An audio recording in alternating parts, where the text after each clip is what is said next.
To the people of Europe, I bid good afternoon. To the people of the Americas, I bid good morning. To those joining us from Asia, I wish you a pleasant evening. And finally, to the chair for today's session, would you please do us the honor of introducing the first speaker? All right, so let's not keep Professor Bohr waiting any longer. So we are very happy to have the first speaker of this morning's session, Ashok Sen, and he will tell us about d-instant on amplitudes in string theory.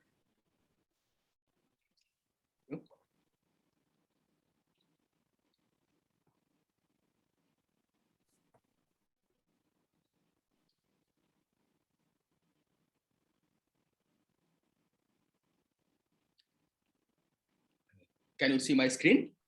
Yes, we can. Okay, thank you. So first of all, I'd like to thank the organizers for inviting me to this conference.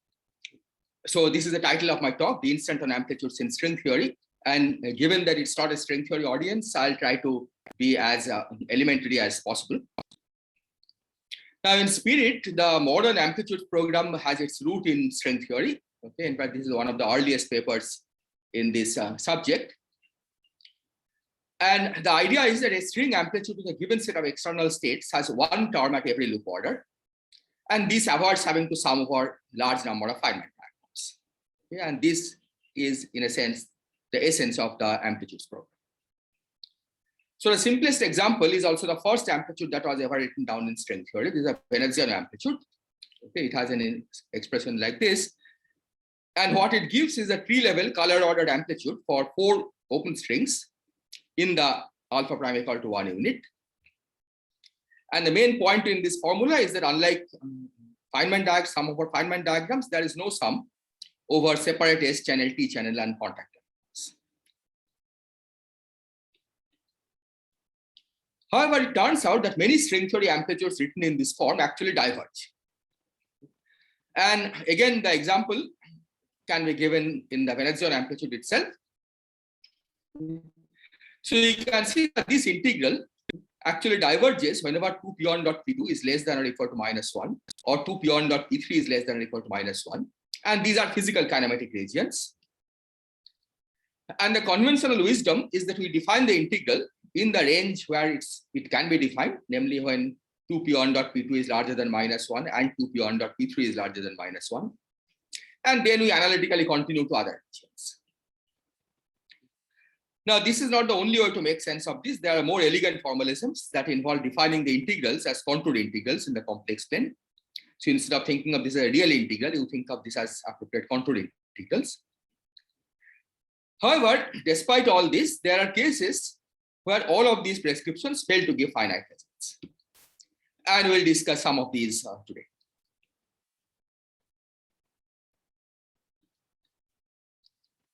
So our strategy will be that we'll first try to understand the origin of the simple divergences, which can be treated by analytic continuation, but using a somewhat more complicated language. And then we'll use this insight to address the cases where analytic continuation fails. And the main tool in this program is string field theory. Again, I'll not describe very much about string field theory except the basic details, what we need to know about string field theory. So here is one page summary of what string field theory achieves. So it is a regular quantum field theory, but it has an infinite number of fields, in a sense, one for every string mode. And just like a normal quantum field theory, the perturbative amplitudes in string field theory are given by sum over Feynman diagrams.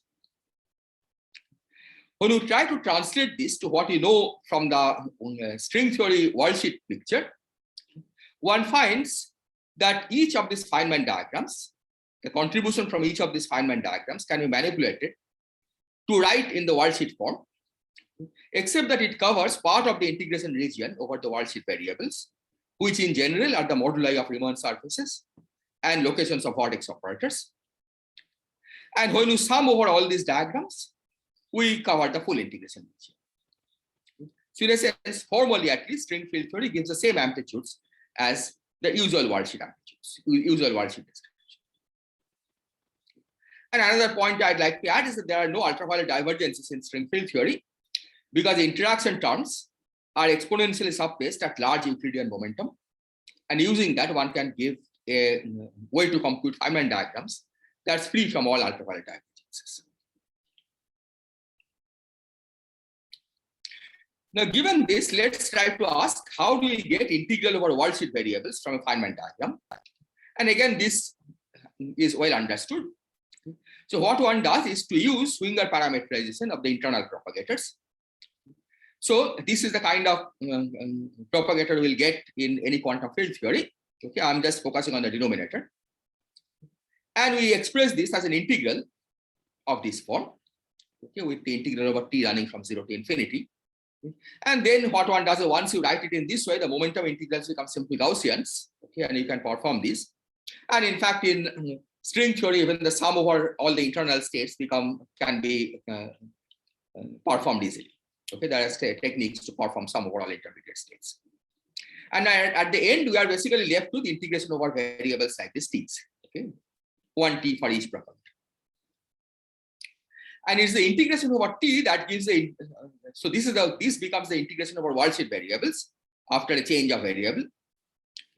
And all the divergences that we see are encountered in string theory come from the t goes to infinity region, okay, of these integrals. And you can see indeed that this integral diverges as t goes to infinity if k square plus m square is either 0 or negative. And all divergences that we encounter in string theory are of this kind. Now, analytic continuation amounts to defining the integral for k square plus m square positive, where of course it's perfectly sensible, and then continuing the result for k square plus m square negative. String field theory, on the other hand, simply uses the left-hand side. Okay, it says don't forget about this, the right-hand side, just use the left-hand side, which is perfectly finite, whether k square plus m square is positive or negative. But of course, when analytic continuation works, these two methods are exactly equivalent. Okay, so you are not getting any new result out of string field theory. It's just a new way of interpreting the same worldsheet integrals.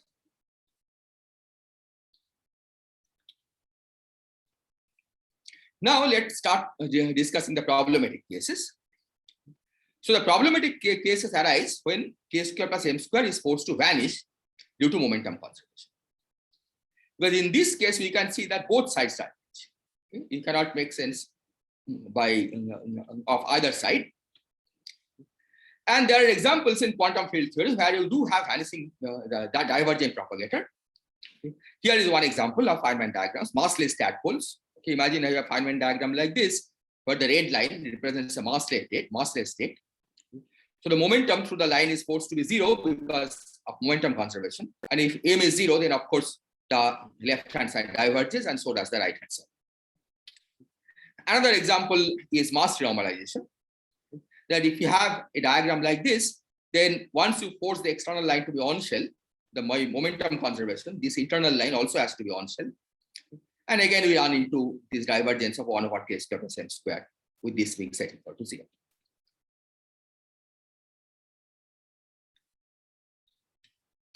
Now, in the worldsheet description, these divergences all show up as arising from degenerate Riemann surfaces. So, for example, a tadpole, whenever you have a massless tadpole, you get a diagram like this. Mass renormalization, you have a diagram like this. Okay, these crosses are vertex operators. So here you can see that one line, one state, one string is disappearing into vacuum. Here it's like a 2-point function factors up, okay, with one loop in between. And the worldsheet theory cannot make sense of this. Okay, you will get these divergences, it cannot be analytically continued, and you don't know what to do with it. But in string field theory, of course, we can address these divergences using standard quantum field theory rules. So in particular, if you have a massless tadpole, okay, we address it by shifting the vacuum, because we know that in quantum field theory, that's what one would do when you encounter a massless tadpole. If we have a mass renormalization diagram like the one we encountered, then that is addressed by shifting the definition of on-cell states. Okay, this is the mass normalization. We have to keep adjusting our on-cell condition so that those divergences get cancelled. And so this is the way string field theory addresses these divergences. And in principle, string field theory gives a completely well-defined expression for perturbative amplitude, string amplitudes to all orders. So today we are going to apply string field theory techniques to address another problem in string theory, where similar divergences are present. Okay, and we'll see that here it's more severe. And these involve d-instanton amplitudes. So let me just say a few words about what are d-instantons. So d-instantons are to d-branes what ordinary instantons are to solitons in a quantum field. So physically, they describe classical solutions in the Euclidean theory. And these solutions are localized in all non-compact directions, including Euclidean time. In practice, the way it is achieved is that we use Dirichlet boundary condition on open strings along all non-compact directions. Okay, where a normal d-branes, we don't put Dirichlet boundary condition on time direction. Okay, we put Neumann boundary condition on the time direction. So the significance of d-instantons are like what you have in quantum field theory. Namely, they give non-perturbative contribution to string amplitudes. But unlike in quantum field theory, the order is e to the minus c over gs, where gs is the string coupling. Whereas in normal quantum field theory, it would have been e to the minus some constant over g squared. And that's the specific feature of d-branes or d-instantons. So here are some words about where it's useful. Indeed, d-instanton amplitude contributions are expected to play important role in many aspects of string phenomenology. For example, they provide contribution to the superpotential that is needed for moduli stabilization to make sure that we have a stable vacuum. And essentially what they do is that they lift flat directions in the scalar field potential to generate a well-defined value. Second, in many cases, perturbative contribution to various Yukawa type couplings vanish, and d-instantons provide the leading point. So if you are trying to compute the Yukawa couplings between fields, we have to invoke d-instantons. Now, in principle, d-instanton contribution to the amplitude can be computed systematically using perturbative Walsh-Heap methods. Because like in all d-branes, we can use perturbative Walsh-Heap methods. And in practice, what it involves is a theory of open strings on the d-instanton and closed strings. Okay, so you have to consider Walsh-Heap theory where you have both open strings and closed strings.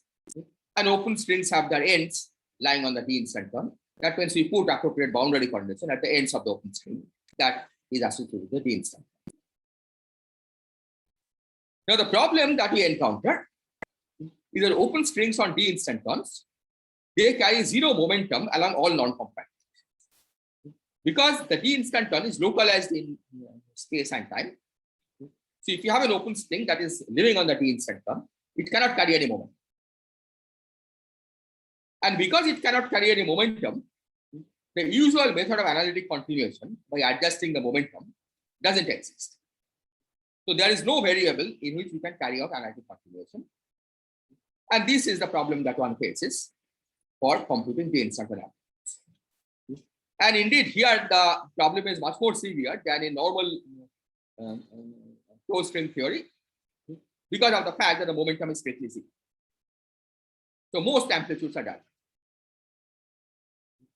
And here is where we need string field theory to extract sensible answers. So we are going to illustrate this procedure for a particular class of problems. And those involve d-instanton contribution to type 2B string theory amplitudes in 10 dimensions. However, I should add that the method is quite general and it applies to any Euclidean d-branes in any string theory. And for example, in this paper, we applied it to type 2A string theory compactor on Calabi. And it works more or less in the same way that I'll be describing in this talk.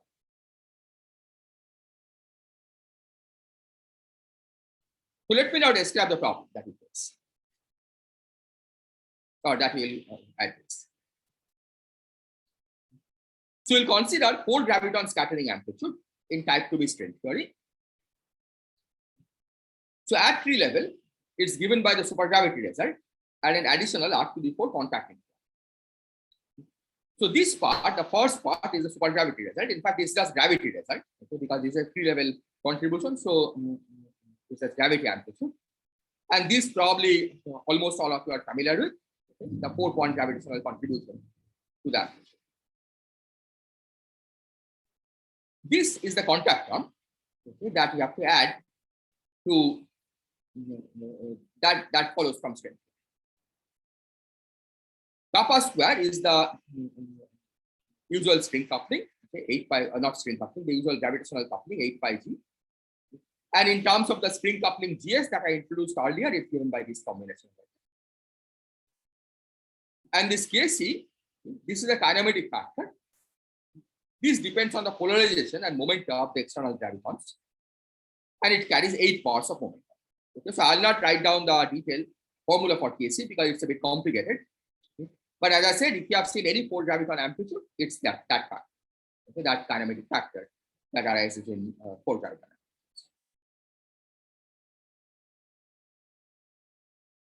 Okay, so here is the expression again. So as I have already said, the first term is the supergravity contribution. And this, in fact, is invariant under the S-duality symmetry of type 2B string. The second term is not S-duality invariant, but it turns out that there is an S-duality invariant completion of the second term that contains one loop and non-particle. And this was written down by Green and Guth-Perle quite some time ago. And this is the expression that we have in this case. That is a full expression. So let me just explain the various parts of this formula. So here you see that this variable tau is a combination of a real vacuum expression value of a real scalar field, which is the Ramon scalar, and then GS is the usual string coupling. So the imaginary part of tau is I over GS. The important point of this formula, you will see this formula again many times, but the important part of this formula is that e to the 2 pi I k tau, okay, goes as e to the minus 2 pi k by GS. And this shows that this is the contribution from k d instant terms. And the other one, e to the minus 2 pi I k tau star, is in fact the contribution from k anti-dins. And the order GS, as you see, are terms that contain higher powers of GS. And our goal will be to try to understand the origin of these terms from direct d instant time. So this was predicted by Green and Guth-Perle about 20 years ago, just based on S1.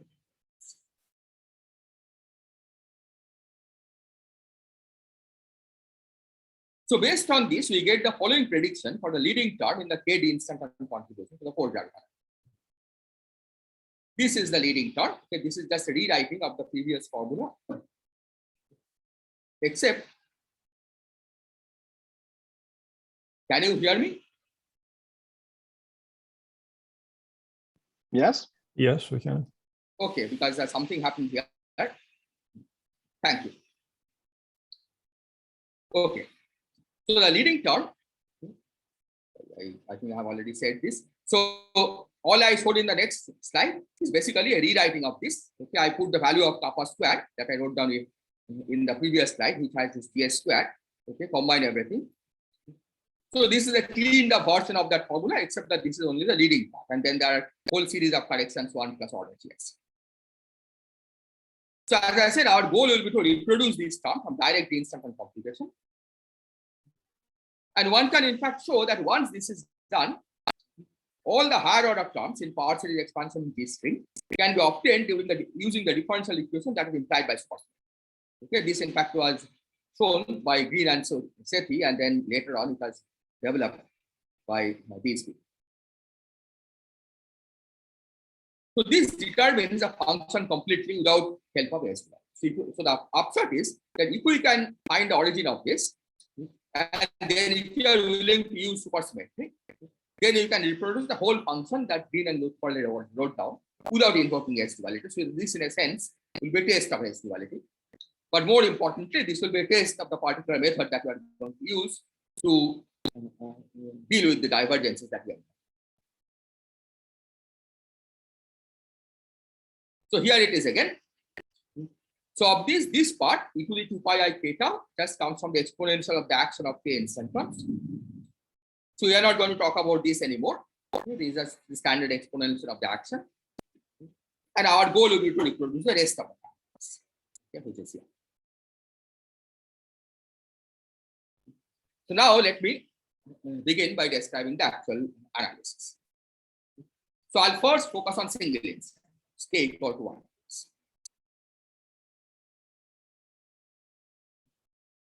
So to begin with, we just use the standard worldsheet diagrams, okay, because we'll invoke string field theory when needed. We start with the worldsheet.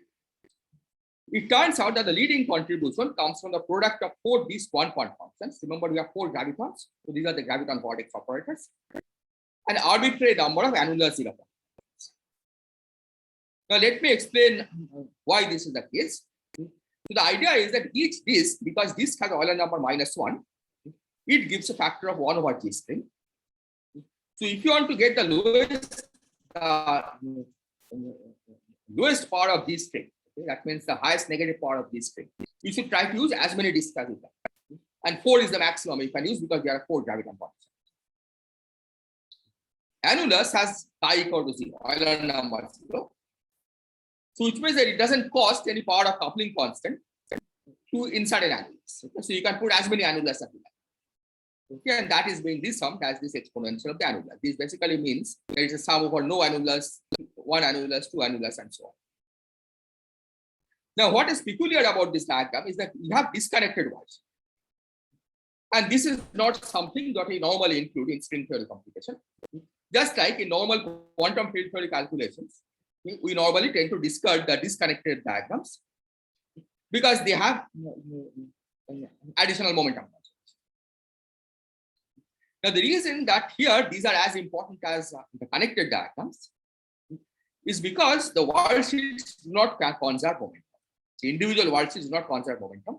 And that's because we have broken the translation invariance by putting Dirichlet boundary, okay, along all non-compact directions, which includes time and all the non-compact space directions. So because we don't have momentum conservation on individual worldsheet, okay, we are allowed to use these kinds of diagrams. And as we will see, the momentum conservation will be restored at the end after we integrate about the 0 modes. And we will see how that arises. So we'll define n to be I times exponential a. I is as the standard I that comes in the S matrix calculation. And a is the annular 0 point function, this diagram. And at this, at the level of this diagram, okay, in fact, this is the only non-trivial part. Because the disk amplitude calculations are pretty straightforward worldsheet computation. I'll not describe them in detail, although I'll write on the final results. The main problematic part is this one. So that will be our goal. Our first task will be to calculate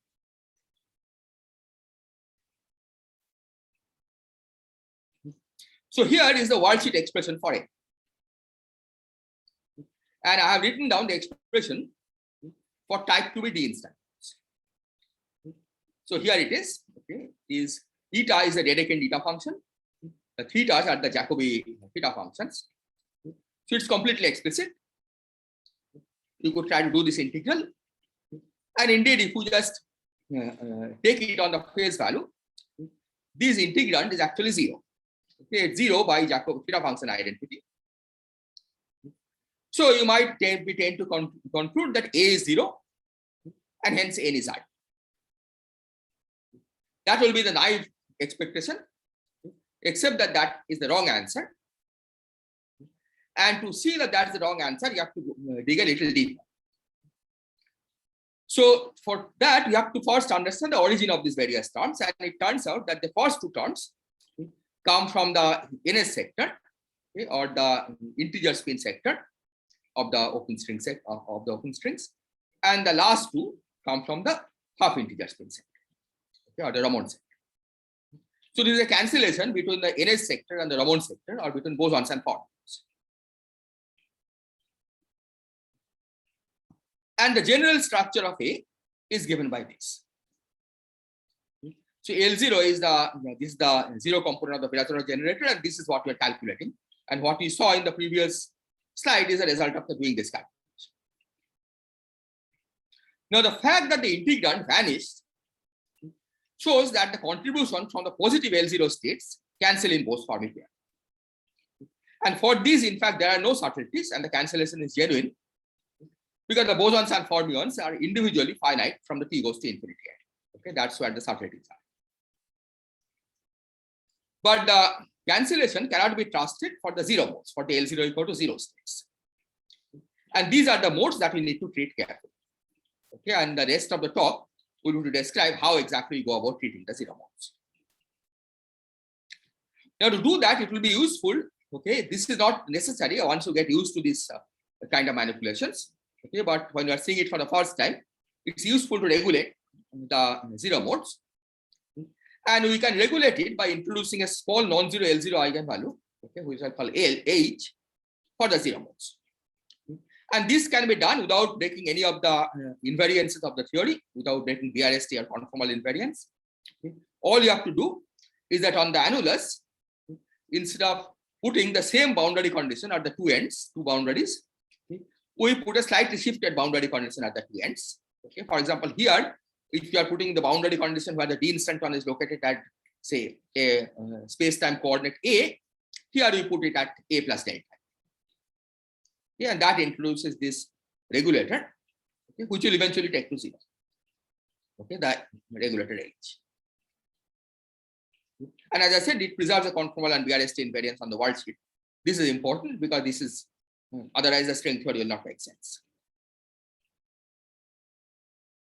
So in the regulated system, I have just ignored the massive contribution, okay, because those cancel anyway. In the regulated system, the Nebuchadnezzar sector contribution is given here. The Raman sector is this. Okay, it's still 0. Okay, but let's proceed with this. Now I'm going to do something strange. I'm going to write this 8 as 10 minus 2. Okay, the reason for this will become clear as we go along. And then we can use the standard identity to write this in terms of the integral. In fact, this 10 e to the minus 2 pi th, okay, this integral will give you something proportional to 10 log h. This will be minus 2 log h, minus 8 log h, and once you put them together and put it in the exponent, after you put the signs correctly, you find that this is given by I times square root of h to the 8, h squared by h to the 10. Nothing has changed, it's still 1, right? It was 1 here, it is 1 here. But now I'm going to do something even more crazy. I'm going to write this as an integral. So here, this xi mu is a set of bosonic coordinates. It's adjusted, this integral is adjusted so that this integral gives you this 1 over square root of h to the 10 factor. Then I have introduced a set of Grassmann odd variables, p and q. The integral over this gives you the square root of h square factor, that's just h. And then these are also Grassmann odd variables carrying Spinor index. The integration over these give you the square root of h to the 8. G alpha beta here is a matrix whose squares to h times identity matrix. Now, why have we done this? We have done this because in this form, we'll see that these modes can be given physical interpretation. In particular, it will turn out that the xi mu's are the trained Grassmann even modes that they describe the d instanton position, okay, after normalization, which will fix. These two are the strangest ones. These are two Grassmann odd modes. We'll see that they represent Faddeev-Popov ghosts of a gauge fixing. The chi alpha, that 16 Grassmann odd modes, they represent fermionic zero modes because the d instanton in fact breaks half of the space-time supersymmetry. Okay, that's 16 supersymmetry, so it generates these Goldsteinos, okay, which appear as zero modes on the d instanton. Those are the chi alphas. And again, nothing has been done. Okay, if we just do these integrals, you reproduce precisely 1 or I. Okay, after all this.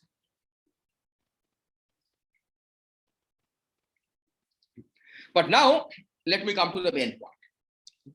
So what we are going to do now, okay, and these are the steps, I'll give the final result. The first task will be to interpret this integral as an appropriate gauge fixed path integral of open string field theory living on the instanton. Okay, because after all, the dynamics of the D instanton is described by open strings. And as I said, we can write down a field theory of those open strings. That's the open string field theory on the instanton.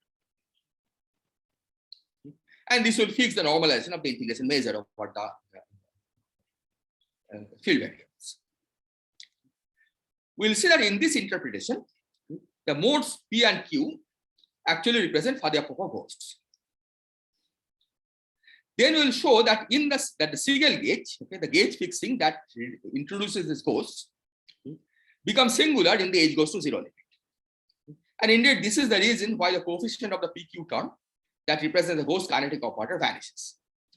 You can see already that at this level, that if P and Q are ghosts, right, then age goes to 0 limit means that the ghost quadratic term is vanishing, right? And that's a clear signal that the gauge fixing that you have done is breaking down.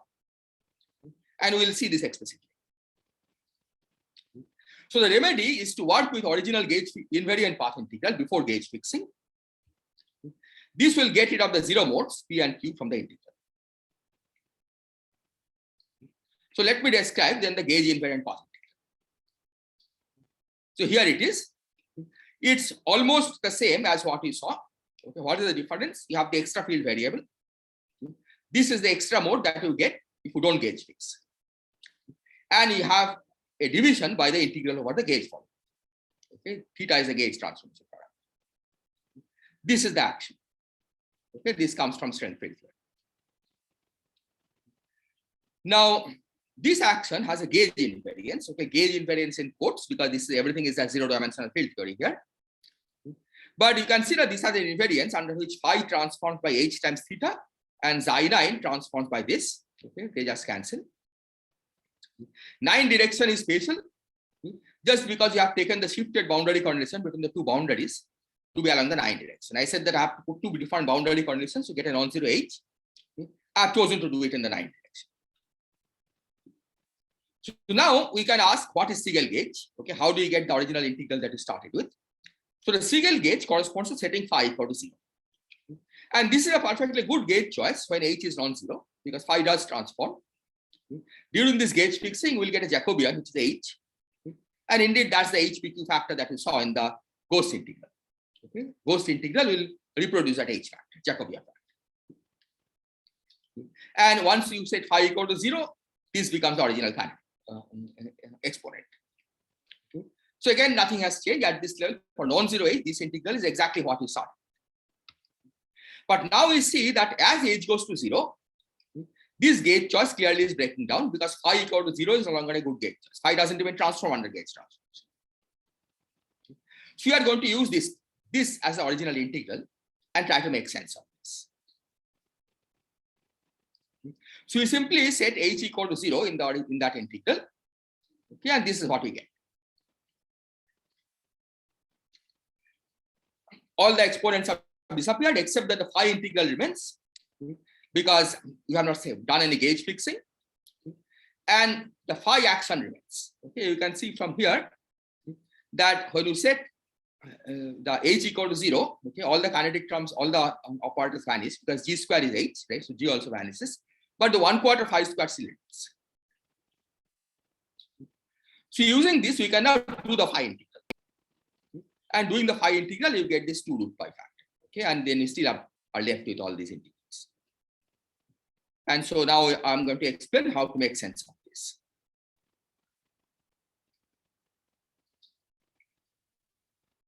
So here is the expression. This is the same integral that we arrived at here. Now we have to understand the physical interpretation of the xi modes.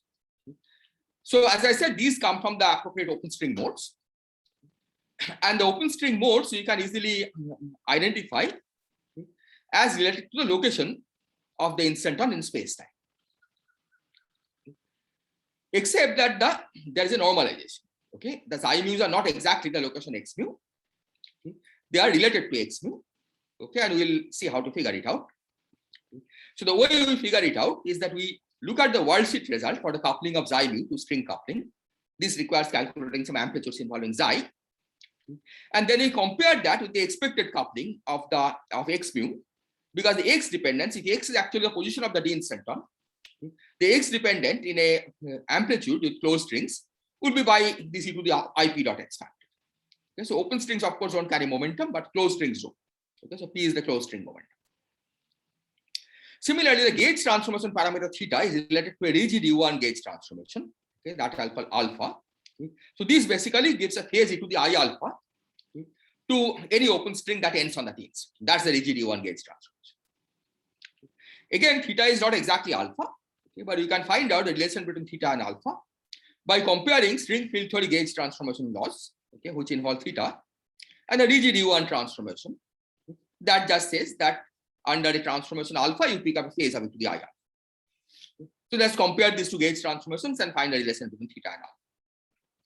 So this way we can express xi in terms of x and theta in terms of alpha.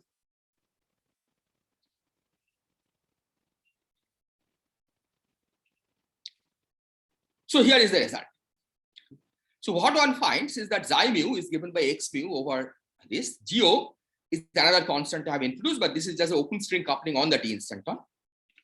This shouldn't be confused with the standard open string coupling of type 2b string theory, which is the open string coupling on the D9 brane, the space filling branes. This is open string coupling that describes the dynamics of open strings on the d instanton. But you can find out what this is, okay, by doing appropriate worldsheet calculation, and this is related to the string coupling, the closed string coupling Gs by this formula. So the integral over d xi mu can be reinterpreted as the integral over dx mu times this factor over there. Similarly, the relation between theta and alpha is given here, and the integral over theta can be re-expressed in terms of integral over alpha by this factor over here. Okay, by this factor over here. And now we simply use the fact that the alpha has range 2 pi. How do you know that alpha has range 2 pi? Because alpha by definition is such that a open string, okay, ending on the d instanton picks up a phase of e to the I alpha. Okay. So clearly alpha and alpha plus 2 pi gives the same phase. Okay. So alpha has period 2 pi. Using that, you can find out what this integral is. That's just 4 pi over 0. So you go. We have about 9 minutes left. Okay, thank you. So you basically substitute all of these in what we had here in the expression for n. So this is what we get for n. Okay, we have now transformed this to integral over the d instanton position and the fermion zero modes on the d instanton. Now these modes, okay, now that we have identified this as d instanton position, and this is the fermionic zero modes associated with broken supersymmetry. These are the collective modes of the d instanton. And as you are familiar in quantum field theory, if you have an instanton or a soliton, then the integration over the collective modes have to be done at the very end. Okay, we cannot do integration over the collective modes in the intermediate stage. So if we are calculating n only, then of course you have to do these integrals and you get some volume of space time, for example, by doing this. And this will give you 0, okay, because there's Grassmann integrals. Okay. But this we are not trying to calculate just the exponential of the annular amplitude, right? We have the product of the 4 disks, disk amplitudes. Okay. So now we have to leave these aside, these integrals. Okay. So what we need to do is to now calculate the one-point function of the disk amplitudes. And then after you do that calculation, you have to do these integrals. The x integral, okay, will eventually produce this fact, because each of the disk amplitude, okay, the x dependence is just e to the ip dot x. So e to the ip on dot x from the first disk, e to the ip2 dot x from the second disk, and so on. So after you take this into account and do the x integral, you will reproduce this fact. This is the momentum conserving delta function, which was missing in the worldsheet diagrams. Now integration about the Grassmann odd variables will give you 0, okay, unless we have 16 insertions of chi alpha in the rest of the amplitude. So this means that the original disk amplitude that we started with is not the correct thing to calculate. Okay. What you should really calculate is the product of those disk amplitudes, okay, and then 16 fermion zero modes sprinkled over those disk amplitudes. Okay. So you have to insert appropriate open string vertex operators on those disks, okay, altogether 16. Okay, open string vertex operators for these zero modes. And it turns out that the only non-vanishing contribution comes from inserting 4 fermion zero modes on each of the 4 disks. And once you do that, the chi alpha integral generates this factor, the epsilon tensor, that multiplies the product of 4 disk amplitudes with these insertions. And I'll spare you the details, but the point is that once you do that, and once you re-express GO in terms of GS, we precisely reproduce the Green-Gutperle prediction for k equal to 1. Including all those fractional parts of GS that we saw, okay, we see that those come because GO involves GS to the half. Okay, remember GO has this GS to the half, and this is responsible for the fractional part of GS, okay, which you never see normally in perturbation theory. Now I have just one slide on K instantons. So basically the analysis is similar. So the K instanton contribution, we can divide up the center of mass contribution, which corresponds to Chern-Paton factor proportional to identity, and the relative degrees of freedom, okay, which are the SUK Chern-Paton factors. So these have to be treated more or less in the same way. You have to basically gauge unfix and explicitly carry out the integral over the zero modes. The upshot is that it turns out that the non-trivial part of the integral, which is the integral over the zero modes, this turns out to be a supersymmetric matrix integral. And this, in fact, was already evaluated long time ago, in the late 90s by these authors. Okay, they used it for a completely different purpose, okay, while computing index of D0 branes. But we can simply take the result and calculate what the D instanton, K D instanton contribution to the amplitude will be. Okay, and we reproduce precisely the leading term in the K instanton amplitude as predicted by Green and Gutperle. So now let me turn to the concluding slide. So what I have tried to argue in this talk is that string field theory gives a systematic procedure for computing both perturbative and D instanton contribution to the amplitudes. And we should be able to, so I applied it to D instanton amplitudes where the answer is known from S duality. Okay. But that's of course because you want to test the method, okay, before we jump into unknowns. But we should be able to apply this procedure to calculate D instanton contribution in situations where S duality may not be of help. Okay. For example, in semi-realistic string compactification, okay, computation of superpotential involves these. And there may be many other problems where D instanton corrections might play a dominant role. And the ultimate goal is perhaps once you understand all these non-perturbative contributions, okay, we may actually find a non-perturbative definition of string theory. Thank you. I think that's. Thank you very much for a nice talk. Are there any questions for Ashok?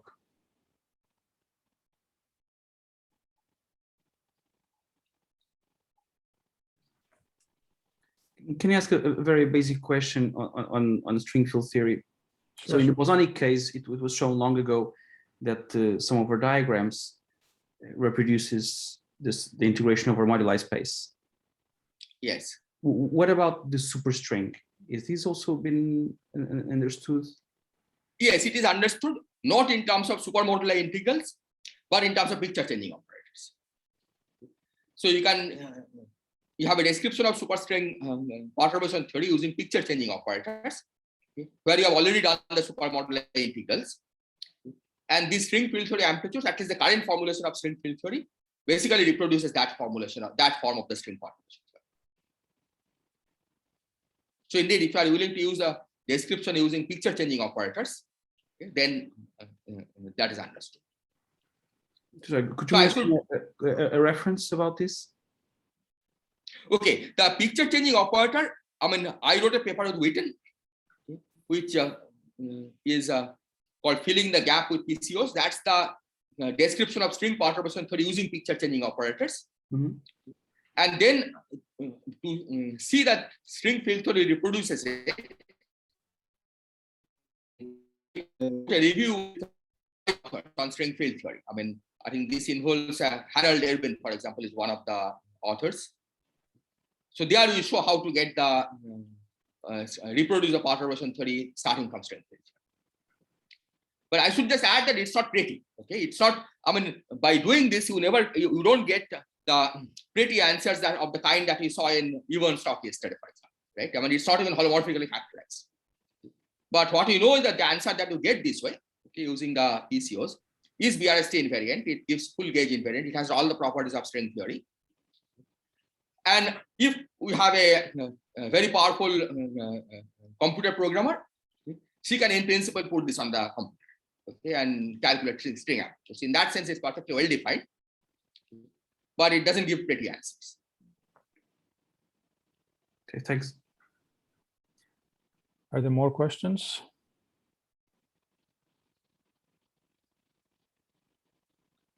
If there are no more questions, let's thank Ashok again.